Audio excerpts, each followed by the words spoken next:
They're very happy at home. But when they go to school, kindergarten today is a war zone. They have to be equipped to fight a battle every day. Now, if children are very unhappy at school, I think we need to examine the teachers.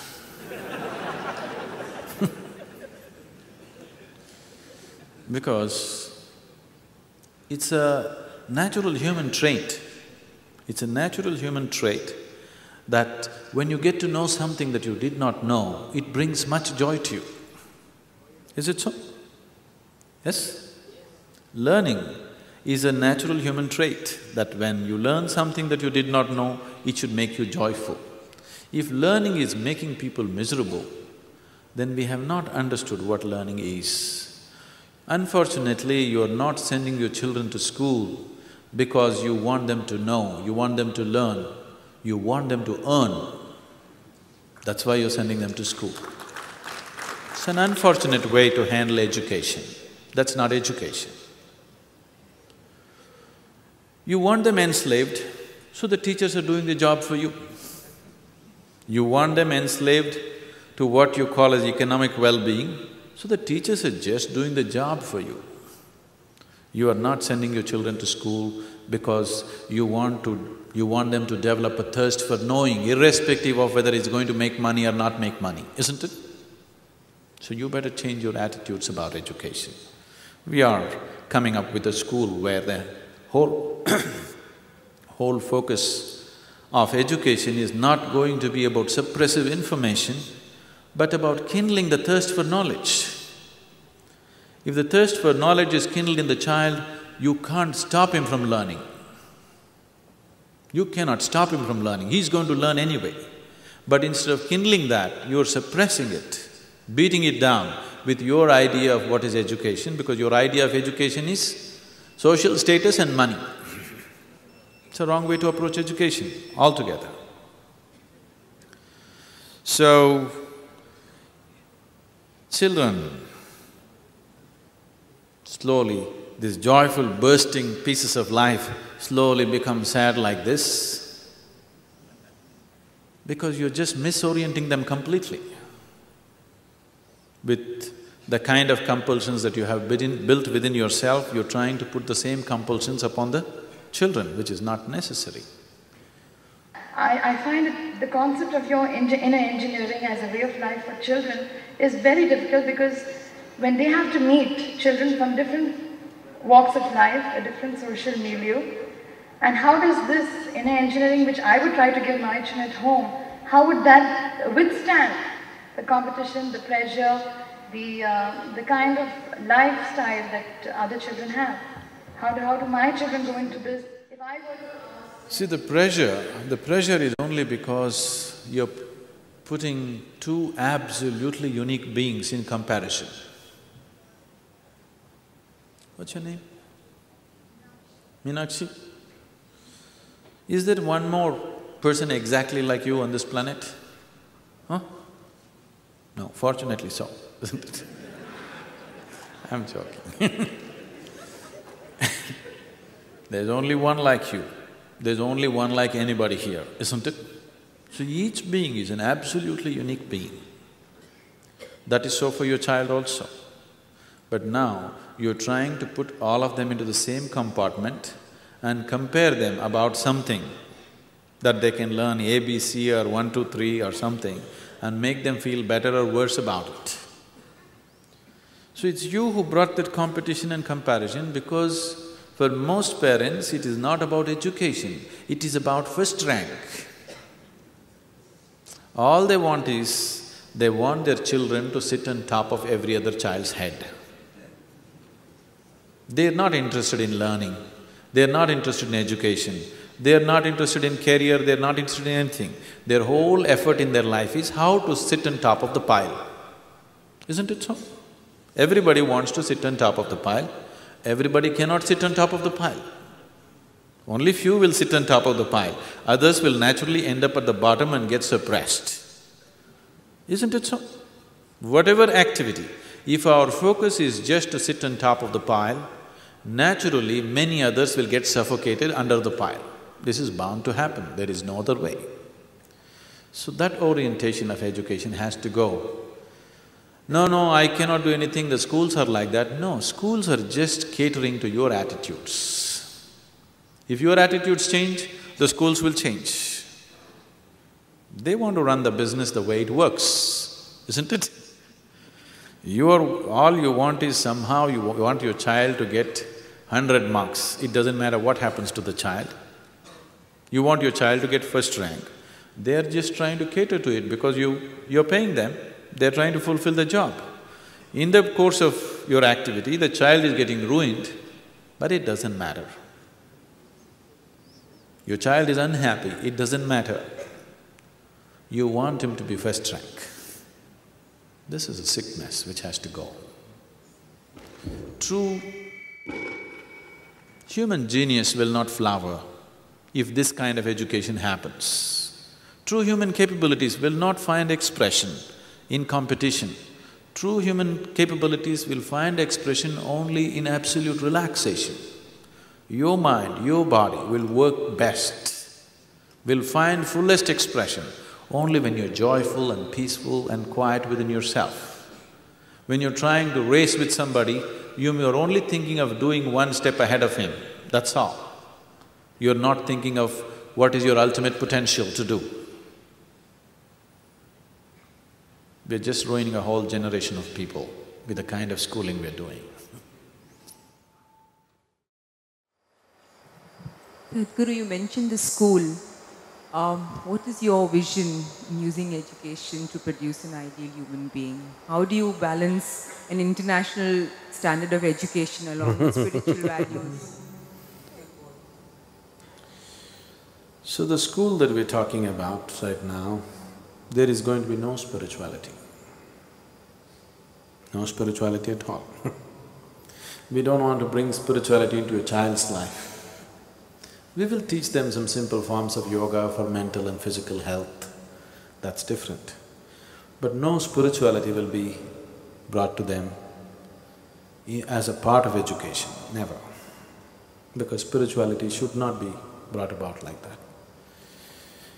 Maybe after they finish their education, if they want to go through a stint of 3 months or 6 months of spiritual training, they can, that's by choice. That anybody can go through.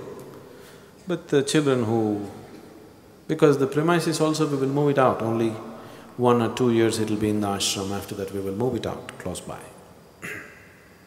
Already we're making necessary arrangements for that. So the school will not try to teach any spirituality. At the same time, we just want to cultivate a certain openness in the human being. See, somebody turns successfully spiritual because he has developed a certain openness about life. He has no conclusions about anything, he is willing to look at everything.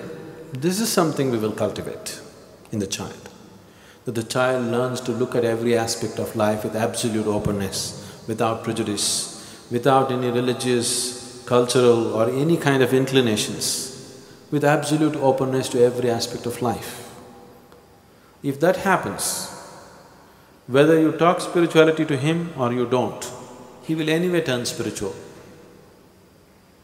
Spirituality will be a natural part of his life, not something that he pursues going to an ashram or someplace. It'll be just a natural part of his life because he has developed an openness to every aspect of life.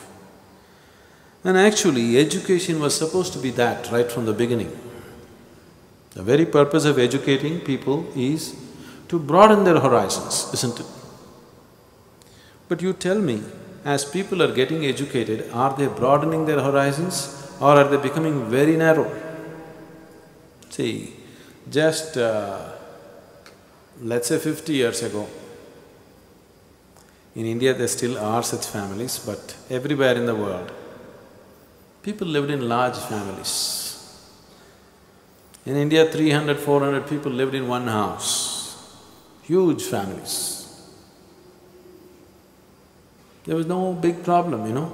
They knew how to adjust with each other and go on, because 400 people living in one place is a challenge. That's what the ashram is. Now we are back into that old system of being one large family, and this is even more challenging because there are different types of people from different cultures, different languages, different attitudes, different likes and dislikes, but living together without friction needs enormous maturity and a very broad way of looking at life, otherwise you cannot. But just see now, as modern education came, slowly we can't even live with our own parents anymore. We just thought husband, wife, children, this is family. But now in the last 15–20 years, even that is going away. Family means just you. Your husband has to live in a separate house, you in a separate house. Together you won't last 10 days. Children have to be there separately. Somewhere else they must be. In one place, even 2–3 people cannot live together, isn't it? This is what education has done to you. It has not broadened your horizons. It somewhere made you so narrow and individualistic. You're no more inclusive, you're becoming very exclusive, isn't it? The inclusion is totally gone. The whole idea of educating a person is that he is just living in a narrow sphere of life. You educate him, make him know about the whole world and broaden his whole perspective of life. Education means inclusion, isn't it? But the kind of education we are imparting to the children, it is making them so highly exclusive, they can't even stand one more person in their life. See, most people have gotten themselves into a situation, they can't live with anybody anymore, isn't it? So, that is not just individual, it is it's the phenomena of the world, it's a generational phenomena because of the kind of education that's being imparted. So we want to impart an education which is highly inclusive, that as you grow, you include the whole world as yourself and live, and that's spirituality. So spirituality will not be taught. Education itself is spirituality, because education is about broadening your horizons, not about talking about God or some nonsense. So, we want children to grow up keeping their intelligence intact, not suppressive education, where the child's thirst to know is kindled, but he is not forced to learn. So, the longing to know, the longing to learn has to be brushed up within the child, not just feeding with enormous amount of information and expecting him to pass. This will not be like that. This will be a very different type of structure. At the same time, by the time they are 16, 17, we will prepare them for any university in the world, they will be ready to go. They will be ready enough to get into any kind of university according to their individual capabilities, of course. But apart from that, they're fundamentally learning to live better. They're learning to handle themselves better and live better with themselves and with people around them, which is a very important factor. And people are successful in their life not because they have degrees, not because they have university certificates, it's because they're capable, isn't it? So, this school will be more capability-oriented, not qualification-oriented. We are seeing how to enhance the capability of the child in whatever area his natural talent is, rather than trying to just make him qualified with a certain, certificate attached to him. Sadhguru, whatever you said about the school and the education just now, it's modern and contemporary, but what about the ancient schools, the gurukuls of the past, were they not successful in producing good human beings? The ancient gurukuls were definitely like this. The ancient gurukul was 100% the way I am talking. The very purpose and the basic function of the guru was to destroy all the things that you have assumed as true. But now the education also involves equipping the person to earn his living and make his living in the world. So we have those twin challenges. At that time, the Guru was not trying to impart, you know, skills for him to go and survive in the society. Because if your father is a cobbler, you naturally became a cobbler. If your father is a king, you became a king. If your father is something else, you became that. You didn't have to be equipped to make a living in some other way in ancient times. So the Guru was only educating them towards the realization. So the job was more, I would say more simple, because it was unidimensional. But now it's not like that. Both the things need to happen. We have to equip the child to live in the modern world and still not mess him up with the nonsense that's happening in the name of modernity. So it's a much bigger challenge today than what it was then. And at that time, once the parents gave the children to the Guru, they left him there in complete his authority. Now the parents are very nosy, you know. They won't leave the children food, they want to constantly meddle with that, they want to put in their own stuff into it, all those issues are there. So it's much more complex today than it was in the Gurukul. In the Gurukul, the Guru had to just teach them how to exist, how to live, how to be with somebody else, how to be with himself. This is all. He was not trying to equip him to a modern university. So, those days only a few children who had a very academic bent of mind or a very scholastic bent of mind, such children was trained in scholarly matters. All the other children naturally went to their father's profession, whatever it was. Now it is not so. Even if the father is a cobbler, he wants his son to become a professor. That's the situation in the world today, isn't it?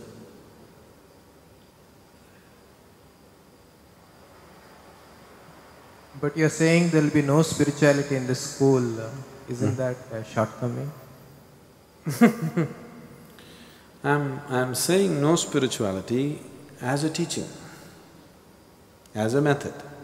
But at the same time, if a child grows without assuming anything, if he grows up without any nonsense, he's naturally spiritual.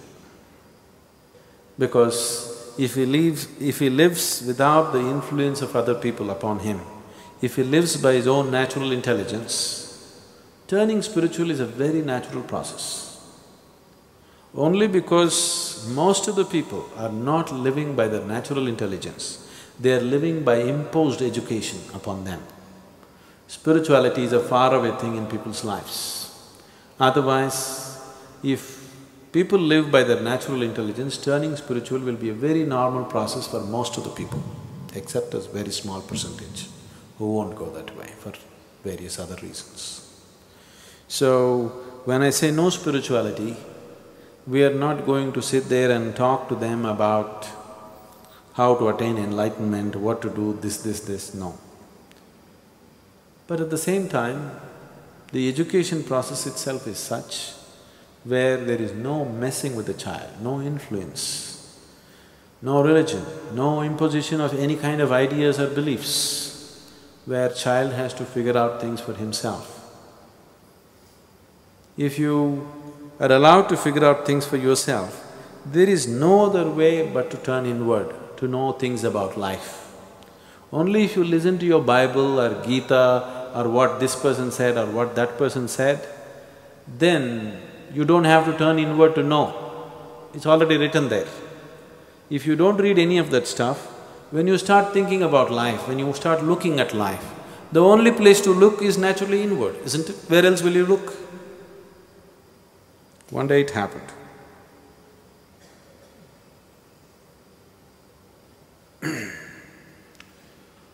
A lady who was a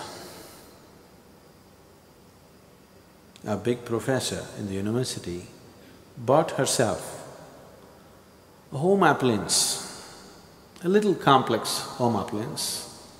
She took it home, she read the instructions and tried to put it together, all those pieces that came in the package. She just tried very hard, she couldn't put it together. She left all those parts in a heap and went to work. When she came back in the evenings, to her surprise, the appliance was properly assembled and already used. She called the maid and asked, "Who fixed this?" She said, "I did." She couldn't believe it. "How did you do this?" Then the maid said, "When you don't know how to read and write, you have to use your brains."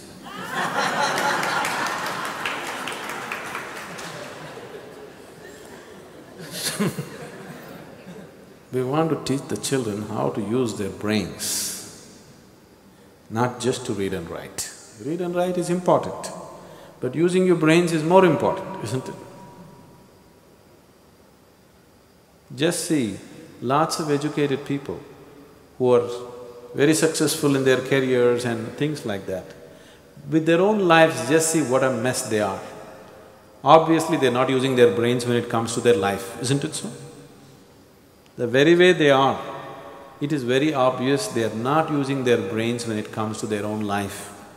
They know how to go and, become doctors, engineers, become big academics and all that stuff.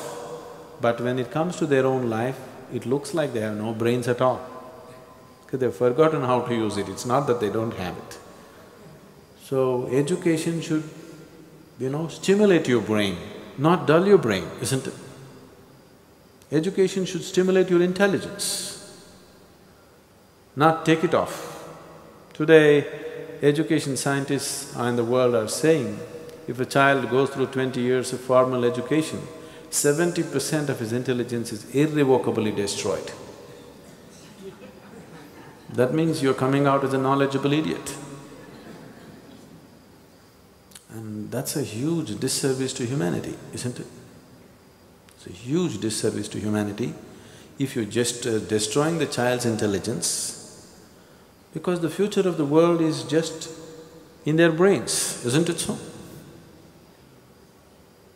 Whether we are going to produce beautiful things on the planet or very destructive bombs on the planet or something else more destructive than that, simply depends on how well coordinated this person's emotions, intelligence and all these things, how well coordinated a human being is. That is how he is going to use his intelligence, and that is what he is going to produce in the world, isn't it? See, the most intelligent people in the world have contributed to all the violence on the planet. Otherwise, violence wouldn't be happening in the scale in which it is happening. See, people have always been essentially violent, a certain segment of the people. Whether he was a caveman or later on Bronze Age, Iron Age, whatever you take, they've always been violent. Initially when he was a caveman, he killed with stone, that's Stone Age. Iron Age means he killed with iron. Bronze Age means he killed with bronze. Nuclear Age means he kills nuclear, okay? They've always been essentially violent. But the scale of violence that can happen today has happened because the best brains in the world have cooperated with this, isn't it? Yes? The best brains in the world have worked to create the most violent ways to kill humanity, isn't it? If the intelligent in the world had not cooperated, the violent man would kill one or two with a stick or stone or something. But only because the intelligent person in the world has cooperated, now the violent man can kill in millions. So, intelligence twisted out against our own well-being is no intelligence. Right now, human intelligence has become like this. It's not a blessing, it's a curse. Intelligence is the biggest blessing that a human being has, but right now it has become a curse upon humanity, simply because the human being is not coming out as a well-coordinated being. He is dislocated human being within himself.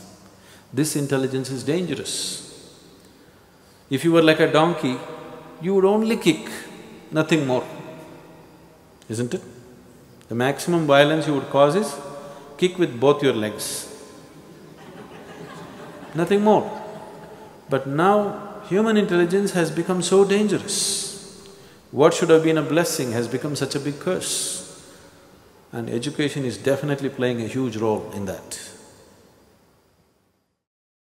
Whatever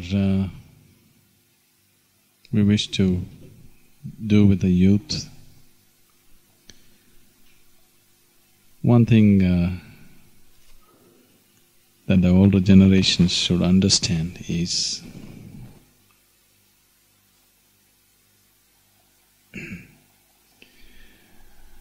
what you're referring to as youth is that segment of humanity which is more alive than you. What I see is, if the world was guided by the young, the world would be a better place to live. It is just that because youth means it is that segment of humanity which is in a high energy state. Because they are in a certain level of high energy compared to the other part of the humanity, it is just that every little thing that they do is little exaggerated. It's little bigger than what the other people can do. If something constructive has to happen in the world, it has to be youth. If something destructive has to happen in the world, it has to be youth, isn't it? Because they're much more live than anybody on the planet.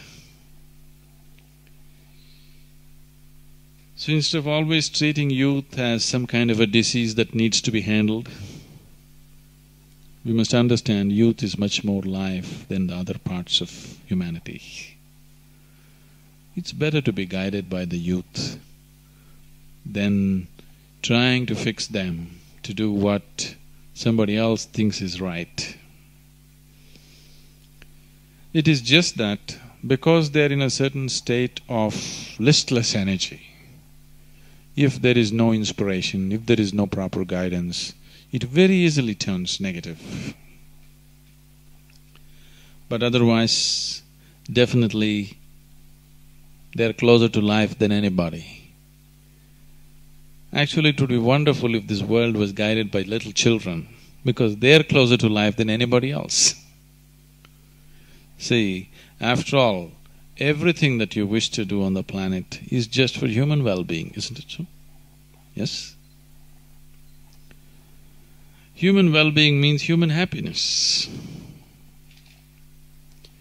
If you look at your children and yourself, definitely your children are a lot more happier than you, isn't it so? Yes, they're capable of more happiness than you in 24 hours' time. So when that is the thing, tell me who should be a consultant for life, you or your child? Huh? Definitely the children, isn't it? Because they're closer to life. You are carried away in your thoughts and emotions, they are much more closer to life. If only the world learned from children rather than trying to teach the children, this would be a very beautiful place. So, youth is not a disease. Usually, the older generation is always trying to handle youth as if it's some kind of a disease that needs to be fixed, that needs treatment. It doesn't need any treatment. It is people who have gone away from life who need treatment. Those who are close to life don't need treatment, they have to just live.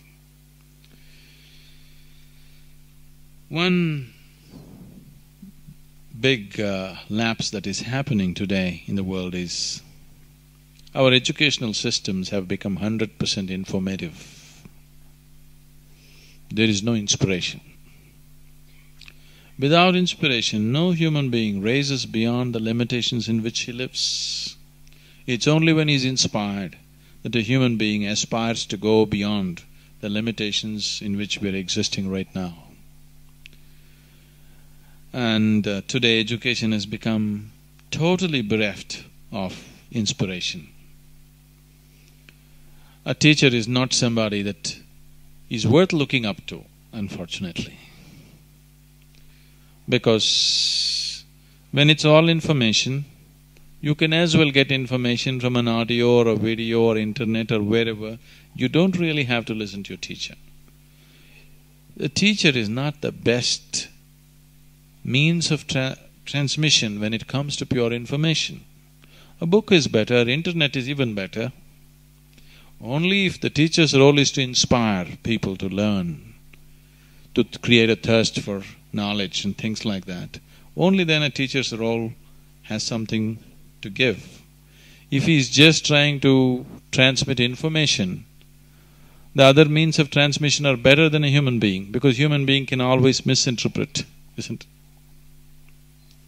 Making the whole education system purely informational has caused an enormous damage, and that time of life, when you're youthful, when you're capable of many things, that span of life unfortunately goes waste, simply because the necessary inspiration is not there.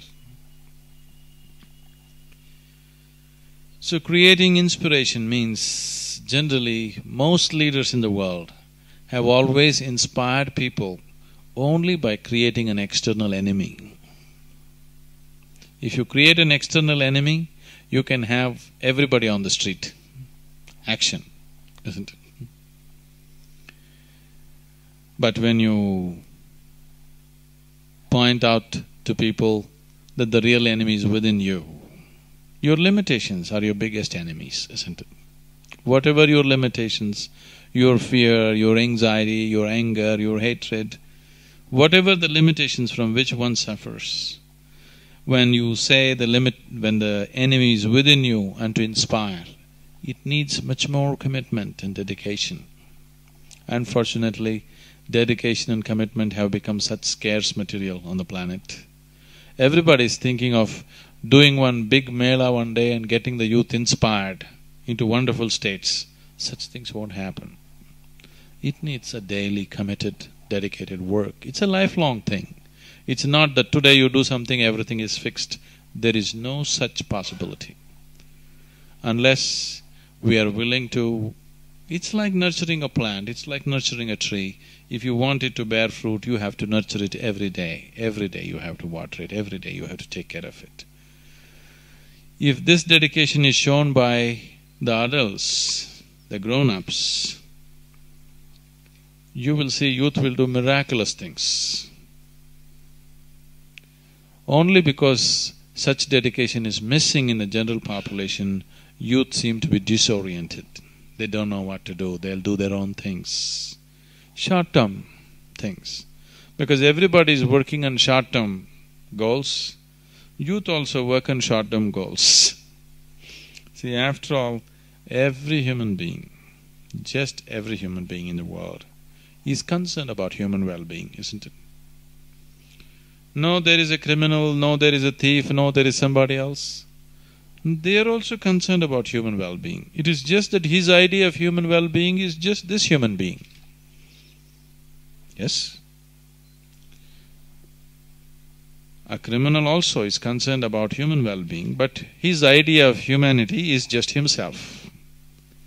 Somebody's idea of humanity is he and his family. Somebody else's idea of humanity is he and his country. Somebody else's includes the whole world. Everybody is concerned about human well-being in different proportions. So, one big thing that needs to happen with the youth and with everybody is that their identification with humanity is not limited to just themselves, that it includes the larger society and the larger world around them, which is missing in education. The modern education is constantly training people only to think about themselves and nothing else but themselves. All the science that you see in the world, the attitude, there's nothing wrong with the science itself, but the attitude, the way in which the science is conducted, is like everything here is here only for to be exploited for our well-being, isn't it so? Now we destroy wantonly and then we talk about protecting the environment, then doing something else, all patch-up jobs. Because the whole process of science is only about how to use everything for your comfort, for your benefit. So initially you use the planet, then the trees and plants, then the animals, then of course the human beings also. You use everybody to your comfort and well-being. That attitude has been deeply set with the process of modern education. So, as we're investing our time, resources and energies in transmitting informative knowledge, we have to invest a certain amount of time, energy and resources to inspire people, the inspirational dimension of the education, which has not been done at all. So for example, 50 years ago this country, during the freedom struggle, it was an inspired population. Suddenly people are willing to come out and throw their lives on the street for the nation. In 50 years' time, we did not do any work about inspiring people, and suddenly we are such a disgruntled and disoriented population. To get Indians to think as Indians is a huge problem, isn't it? Because the necessary inspiration has been missing. No work has been done, no organized work has been done. Haphazardly, small groups of people doing this and that has happened. No organized work has been done. I must tell you this. A few years ago, when I happened to be in United States, I just saw, in a magazine, I saw an old poster which was printed in 1930s. At a time when people were immigrating from various countries into United States, people from various cultures and languages and different kind of complexions are coming to integrate all of them into one nation. To what extent the authorities took efforts means, I saw this particular poster and then I came to know so many other things that the government did. This poster was about, this is for the Italian wives, because a large number of Italians were moving into United States, to make an Italian housewife into an American housewife, how she should keep her kitchen, how she should tie her apron, how she should serve the breakfast as an American wife. For every Italian immigrant that came in, they are supposed to fix this poster in their kitchen so that she knows how to integrate herself as an American housewife, and inspiring her how she is American now, not Italian. I'm just taking this example because the authorities took that kind of care to inspire people to feel like one nation. Even how you serve the breakfast. The government is teaching people how to serve the breakfast in your house, not in the restaurant, to your own family, to make you a part of one nation. We need to do something about inspiring people in an organized way. Haphazardly, individuals doing this and that is fine, but a very organized effort to inspire people without creating an external enemy. Making people understand the biggest enemy for a human being is always within himself. And this inspiration is what is needed. Every forum that stands up thinking about the well-being of the youth, or thinking about harnessing that enormous energy which we refer to as youth, must always think of integrating in terms of inspiring people to do things which are beyond limitations. See, when we are not inspired, we'll tend to function only within the limitations in which we are placed. Only when we're inspired, we go beyond and do things that normally human beings wouldn't do. Only then that society surges ahead and does something worthwhile. Unfortunately, that happens only when strife happens. In normal, peaceful situations, people should be inspired. It's very important. When there is a war, people want to go and die. That's not the point. When everything is well, to be highly inspired, to keep and to create the situations that we want in the country and in the world is what's needed. And it's not one day's work, it's a lifelong work.